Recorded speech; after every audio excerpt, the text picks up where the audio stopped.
Praise the Lord. Welcome to pray with Samuel. இன்னைக்கு ஒரு அருமையான பைபிள் இன்சிடெண்ட்டை தியானித்து நாம் ஜெபிப்போம். கர்த்தர் உங்களோடு கூட இடர்படுவார் என்று நான் விசுவாசிக்கிறேன். யாத்ராகமம் 3ஆம் அதிகாரத்தில் நம்ம வாசிக்கிறோம்.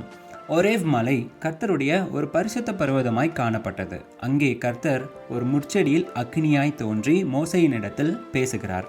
இங்கே 5ஆம் வசனத்தில் கர்த்தர் பேசுவது என்னன்னு சொன்னா, இங்கே கிட்டி சேராயாக, உன் கால்களில் இருக்கிற பாதரட்சையை கழற்றி போடு, நீ நிற்கிற இடம் பரிசுத்த பூமி என்றார்.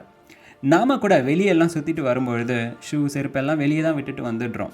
ஏன்னு சொன்னால் அந்த அசுத்தம் எல்லாம் நமக்கு அருவருப்பாய் காணப்படுகிறது. அதை ஒன்றிலும் நாம் வீட்டுக்குள்ளாக அனுமதிக்க விரும்புகிறதில்லை. அதே மாதிரி தான் கர்த்தருடைய பர்வதத்திற்கு முன்பாக நாம் செல்லும் பொழுது, அவருடைய பிரசனத்திற்கு முன்பாக செல்லும் பொழுது பரிசுத்தத்தோடு காணப்பட வேண்டும்.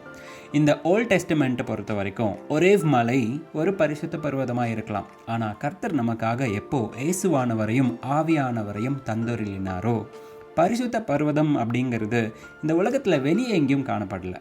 நமக்குள்ளாக நம்மளுடைய சரீரமே கர்த்தருடைய ஆலயமாயும் நம் இருதயமே கர்த்தர் வாசம் செய்கிற ஒரு ஸ்தலமாயும் காணப்படுது.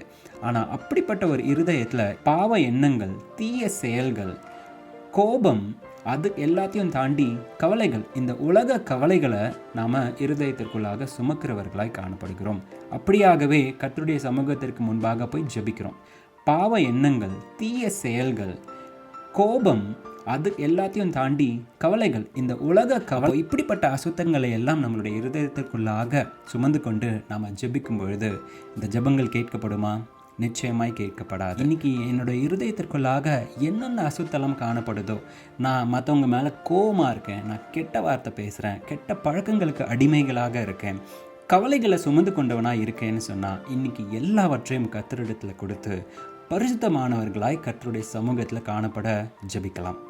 பிதாவே, இந்த ஜெப வேலைக்காக நன்றி.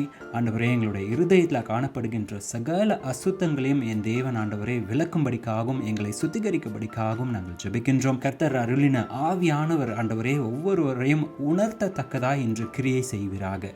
எங்களுக்குள்ளாக இருக்கிற கவலைகள், மாம்ச எண்ணங்கள், தீய எண்ணங்கள், தீய பழக்கங்களுக்கு அடிமையாக இருக்கிற தனம் ஆண்டவரை எல்லாவற்றையும் ஆண்டவரை எங்களுக்குள்ளாக இருந்து நீக்கும்படிக்காய் நாங்கள் ஜெபிக்கின்றோம். எங்களுடைய இருதயம் நீர் வாசம் செய்யத்தக்கதான ஒரு பரிசுத்த இடமாய் காணப்பட கர்த்தர் கிருபை செய்வீராக. நாங்கள் ஜெபிக்கின்ற இந்த வேளையில் கர்த்தர் தாமே நீர் ஒவ்வொருவரோடும் இடர்பட்டு பேசி பரிசுத்தத்திற்கான ஒரு ஆயத்தத்தை கர்த்தர் உருவாக்கும்படிக்காய் நாங்கள் ஜெபிக்கின்றோம். உம்முடைய நாமத்திற்கே மகிமையை எடுக்கின்றோம் எங்கள் ஜீவனுள்ள நல்ல பிதாவே. ஆமென். God bless you.